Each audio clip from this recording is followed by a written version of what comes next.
Good to see you again. Johannes, welcome to Bits and Pretzels. Good morning, everyone. Great to have you here. We know each other for quite some time. Yes, just went back in my timeline, 16 years at this point. You were doing Amiando at the time. I was just getting started with GetYourGuide. I was very much looking up to you. You had so much success. I still remember when you came by our Amiando office and we did this event ticketing and you did this marketplace in the very early innings about bookings of experiences. And I was very skeptical, to be honest. I was like, okay, will this ever work? Is this like too fragmented? But you pulled it off. Now GetYourGuide is one of the big, I would say, breakout winners here in Germany. And I'm not sure if you were in the audience this morning. We made a prediction that GetYourGuide might IPO next year. Okay, I can't comment on that, obviously, but what I can say is Felix is definitely one of not only the inspiring figures for me, but also one of the people who really gave me a lot of advice early on. And you might not remember when I was at your office, we were still doing this platform mostly for student tour guides. I remember. And then that completely failed, and we had to pivot the entire business then to the professional experiences market. And you were a really great sparring partner throughout, and later also invested. So thank you very much. Thanks, Johannes. Let's focus on the entrepreneurial, let's say, questions and issues and learnings you have throughout all these years building GetYourGuide. So for everyone here in the audience to take away specific learnings, takeaways. How you built this great or big company now. It was not easy in the very early innings. It was sometimes very tough and difficult. But did you have one aha moment where you said, okay, this might actually become pretty big? Yeah, I think we had a couple. So the first one was like when we had the student tour guide business that I originally pitched you, and like it just completely didn't work. And we had this Swiss rafting tour supplier, I still remember that vividly, who called us up and basically said, we want to list on your platform, we're even willing to pay for it. And we had 0 bookings from like the student tour guides, and then suddenly the professional tour guiding company inbounded, and I was like, oh my God, we're probably in the wrong market. And then I did kind of like an easy market analysis of like how big is actually travel and tourism for local experiences. And it was like any way I could do the calculation, the Louvre and the Eiffel Tower and the river cruise in Berlin and Neuschwanstein in Munich, it all added up to this gigantic number. So it was like, wow, that was clearly like a light bulb moment where like, this actually looks really interesting. And then the second one was when the roaming charges in the EU were lifted.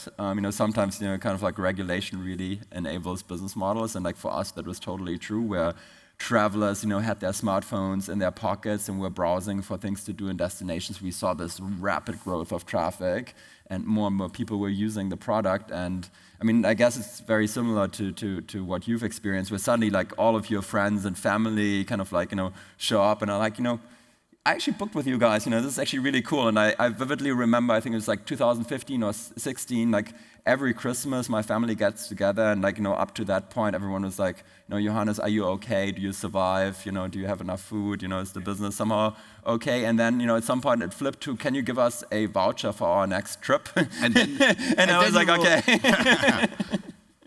I knew that's the moment. I can tell you relate to that. But before that kicked in, I remember you had a tough time to raise capital. All the investors turned you down, and I still remember that from Amiando and from ID Now. The first round was super tough. People are like, maybe this doesn't work, etc. So how did you then stay motivated? Because I can feel like several of us in the room trying to fundraise first round, it doesn't work, right? You get no's. How did you then stay motivated? Yeah, so for the audience in the room, most people don't remember, but from 2010 to 2015, if you weren't a rocket internet company, it was basically impossible to raise a lot of capital. I mean, people actually looked at us and were like, you're a first-time founder straight out of university, you don't have any clue about business. Like, clearly, we're not going to give you cash. And I remember I was turned down from a lot of investors back then at the seed and Series A stage who said, you're not profitable, so we're not going to give you money. I was like, okay, if I'm profitable, why would I raise? But anyways, so it was, that was like very difficult, and we had to persevere through so many tough moments. We literally went bankrupt at the end of every travel season, and I had to raise another kind of like friends and family around, and like pull some strings together. And it was only until 2014, 15 that the venture ecosystem really started to blossom in Europe. And frankly, I had to raise capital from the United States because no one in Europe wanted to give me any money because they didn't see the vision really for local travel, for local experiences. So I always make the fun joke that I became status on Lufthansa flying economy class only to Silicon Valley back and forth. And at the time you were, you had the partner meetings always on Monday, so I had to go on Sunday, basically come back on Tuesday, work at the company, and the next Monday I was back in San Francisco, and it took at least 50 or 60 meetings before we got the first term sheet. So it was a very, very tough time. That's the reality of fundraising, right? You have to go through it all the time. You have to do it for a very long period of time. You constantly need to create that scarcity, that feeling that this is actually a hot company, that this is a hot moment. But frankly, like for us, that took years to build up. Yeah. Let's chat about your industry. GetYourGuide is in the experiences industry. I would call it, probably back then it was like perceived as a low margin industry. Why is it attractive? Why do you want to build a business in that industry? So what was the conventional wisdom that everyone was wrong? Because obviously it's a big company now. So two things. One, people at the time, and you still remember this as well from the early Amiando days, there was still like this mindset that there are online businesses and offline businesses, which is like completely crazy if you think about it today. And we were in the category, in the bucket of this is going to stay offline because it's so cumbersome. A million small merchants, very small transactions, 100 euros or so. And people had the notion in travel that hotels is online and maybe vacation rentals is online, but experiences will remain offline, at concierge desks, and people will just randomly walk up. Obviously, that was a huge misperception, and thankfully we got that one right. The other one was the size of the market itself. And what people didn't appreciate was that the rise of social media, so Instagram and later TikTok, really fueled that experience economy, where people no longer just thought of where do I stay when I travel, but really what do I do? And that became the core central thing in both planning the trip, so at the very top of the funnel, as well as during the trip when you want to max out and like do more things and not just stay, where you are, just do one or two things. So that really fueled the growth of the company and fueled the growth of the overall market. I mean, ultimately you build a marketplace, right? So marketplace with supply and demand, and it's super challenging to build a marketplace because you have to tune the right levers in supply and demand. Otherwise, you don't have supply, you don't have demand. We all know that problem. How did you treat that? Yeah, so, and for us, it's even a little bit harder if you think about it, because we are a global marketplace and people only repeat so often in travel. So we really needed to go through multiple years before we had that frequency, both on the customer side, where people were using us multiple times a year, and also on the supply side, that we would have the coverage so they could use us in multiple cities and destinations. So it was really building up a network.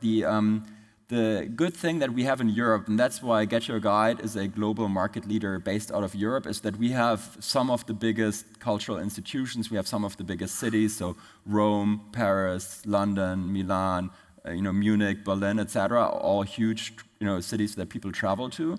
And what we excelled at in the early days is to bring the market online where it was completely offline. So the Vatican museums were completely offline and we turned them online. The Louvre was completely offline. We were the first company really selling these tickets to travelers across Europe online. And that stronghold in these key institutions and these key cities, that was the core of the network that we then built up over time. But it did take all that time really to prove that it works because of that low frequency that you have in travel. And do you have several teams for that? Like one supply team, one demand team? Yes. Or how do you do? From the very get-go, we had one demand team, one core platform team, and one supply team. And what are the, spontaneous question, what are the top 3 experiences people book on GetYourGuide? Can you share that?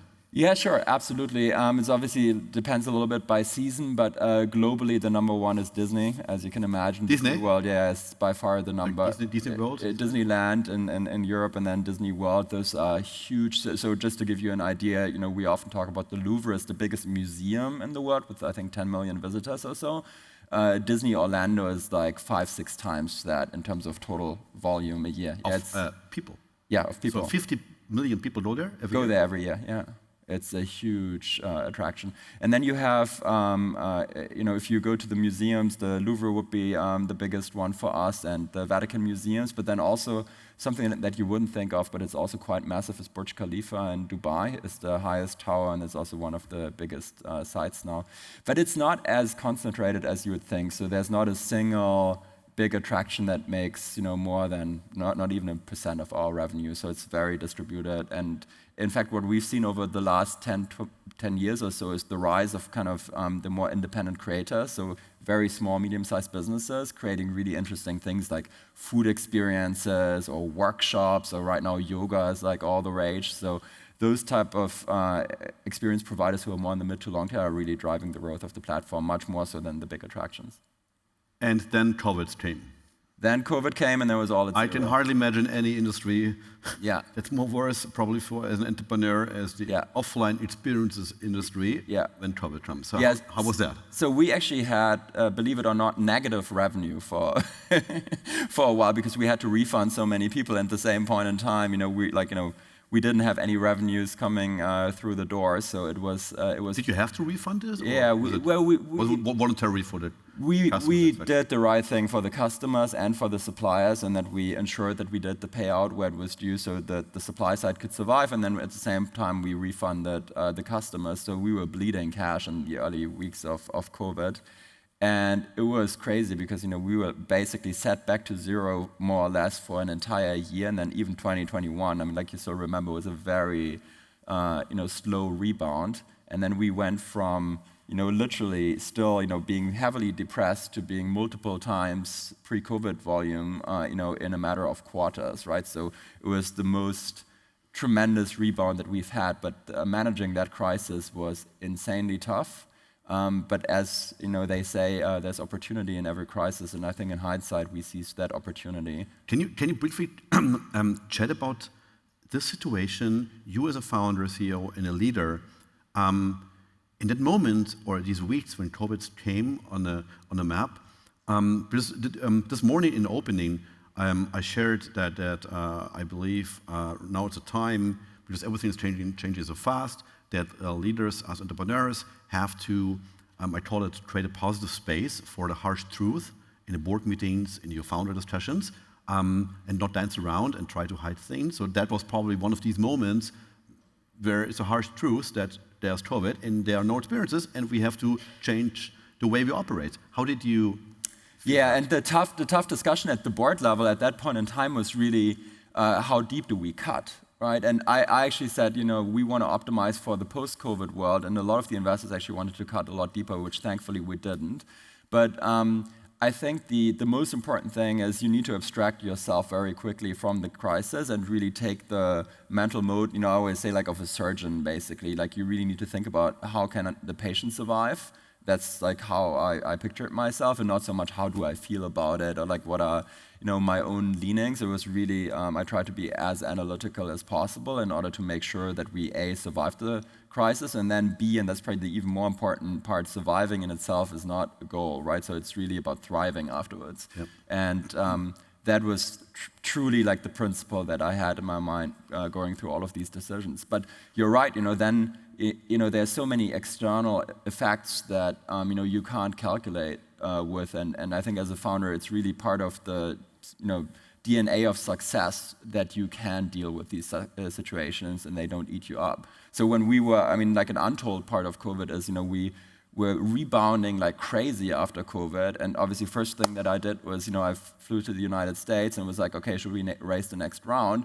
But then the Ukraine war just broke out, and all the investors said, oh yeah, amazing numbers, but sorry, we don't invest right now, right? So it's like, oh my God, okay, like next crisis up, thankfully this one wasn't as bad for the tourism industry, and it didn't affect us in the end. But you always need to be resilient towards what happens in the external world, and need to continue to focus on the things that you can control. What was your biggest mistake as a leader, lesson learned? Hiring the wrong people, particularly in the early days. So when the VCs came on board, they said, oh, you have to hire these people from these big companies. I don't name any names now because there's so many sponsors here on the list. So you can name everyone, but not the sponsor. Yeah, no, none of the sponsors. And these are, and like, by the way, this is like no offense like to any of these companies. It's just like a lot of the executives and their skill sets at these big companies just don't match the early stage startup. And what you need are people who are incredibly passionate about solving the problems in your space and that are willing to go the extra 100 miles basically to make it happen at a very low salary with option upside, right? So that's a very special type of person that you need to recruit. And it took me a couple of years to really understand what that person looks like and to hire the right people and like to build the team. I think in hindsight, if we had the right team earlier and a bit more funding like we had today, we could have cut the journey by like a couple of years. But thankfully, we were both lucky that we were early enough that there was not that tremendous competition that you have today. Yeah. Obviously, we cannot have a session at Bits and Pretzels without touching AI. So let me ask you, how does AI change your industry or your company? How will AI change the way people discover and book experiences online? So like, because right now your model is people go to your website, use the app, transact, but we all know the new agent conversations and new forms of interaction will maybe fundamentally change the way companies like GetYourGuide operate. What's your view on that? So AI is certainly a force for good in our industry. First and foremost, because it completely transforms the way how we can deal with all of the fragmented supply, which was always the bottleneck to our growth. So being able now to offer tooling to the suppliers where they can upload whatever it is, a small local cooking class or a new exhibit in the Louvre within minutes, and that's now possible with AI, which used to take hours and days, is a game changer. Localization, internationalization, both from the ad creative to the website all the way to like the entire supplier back end. All of that is completely transformed with AI, and I could name you 100 applications where we've already inserted it into the product, and it drives tremendous growth, and it drives a lot of innovation also in how we do things. I think with regards to agentic and the consumer world, I think the jury is still out there. What I'm seeing right now is that there's much less of a shift than the media typically describes. People actually still very much love to go to the app. I mean, that's still the fastest growing piece, and they love to go to the search bar.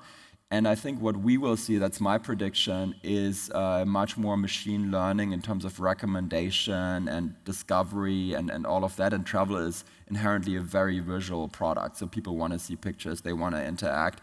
Like, they don't write in a very long text string, which is like, I'm going to Munich with my kids and dog, and like, please give me experience recommendations and refine that 15 times. So that's not a pattern that we see.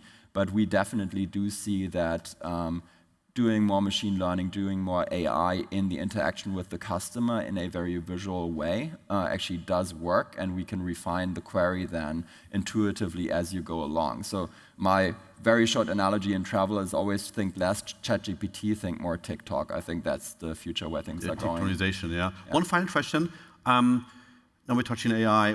What excites you the most about travel in the next years? Is there anything in particular you see that gets on your mind? Well, obviously, I gotta say the experiences industry, but I think even more so, I do think travel is getting a lot more personalized, and the quality of the experience is going up massively because of all of the consumer feedback that we are getting. I mean, more than 30% of the people using GetYourGuide experiences write reviews, and those are very long-form reviews with pictures and stuff, and that really helps us refine the marketplace, and the same is true for some of our competitors in other verticals. So for the travel industry, I think we're still in the very early innings of what is a much more personalized experience. And if you think back, 10, 20 years, like all of these brochures and TUI and like, the tour operators and the old world, like that is clearly going away right now. And I think with AI and the power to even have much more predictive ideas about what people actually want, what the emotions are that they have when they travel, what type of things that they want to immerse themselves in, that will create completely new products that I'm very excited about. Looking forward to that very much. Johannes, thank you so much for being here on the stage, but also in the next 3 days at Bits and Pretzels. And ladies and gentlemen, big applause for Johannes. Thank you so much. Thank you.